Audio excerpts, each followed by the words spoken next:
বাবুর জন্য যেহেতু কয়েকদিন হসপিটাল থাকতে হবে, তো বাইরের খাবার এত খেয়েও তো আর মজা লাগে না। তাই ভাবলাম কেন না হয় আম্মুকে বাসা থেকেই রান্না করে দেই।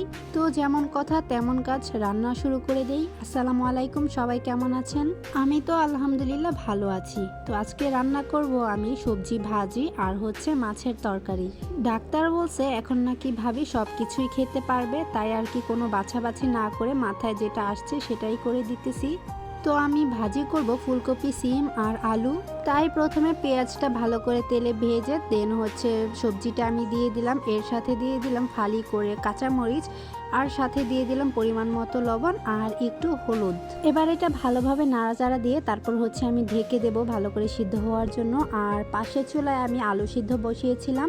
আজকে আলু ভাঙা করে তারপর মাছের তরকারিটা রান্না করব।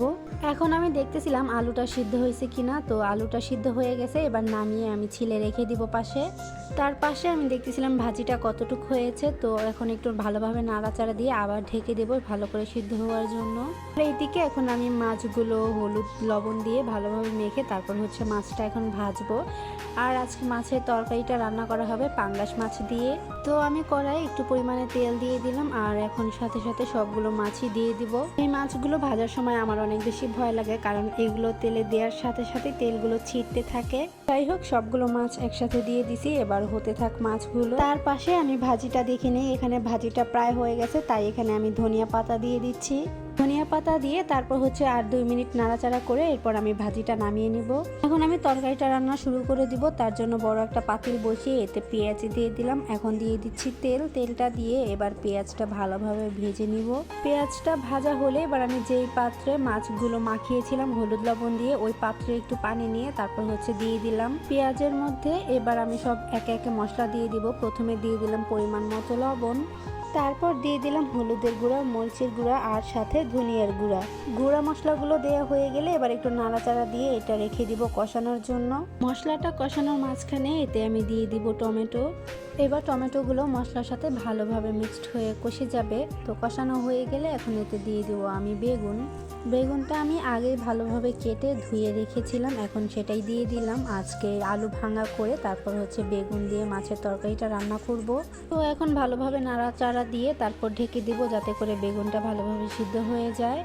আর তার পাশের চুলায় আমি একটু শাক ভাজি গরম করতেছিলাম। এটা সকালে রান্না করেছিল, তো আম্মু এটাও নিয়ে যাবে হসপিটালে, তাই একটু গরম করে দিচ্ছিলাম।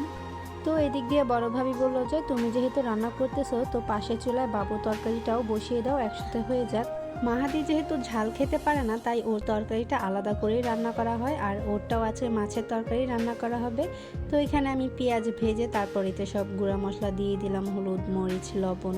এবার এটাও রেখে দিব কষানোর জন্য। আর এই দিক দিয়ে বেগুনগুলো খুব সুন্দরভাবে সিদ্ধ হয়ে গেছে আর কষানো হয়েছে। এবার এতে দিয়ে দিব আলুগুলো আমি চুলা থেকে নামিয়ে ছিলে তারপর হচ্ছে আধা ভাঙ্গা করে নিয়েছিলাম, তো সেই আলুগুলোই দিয়ে দিলাম।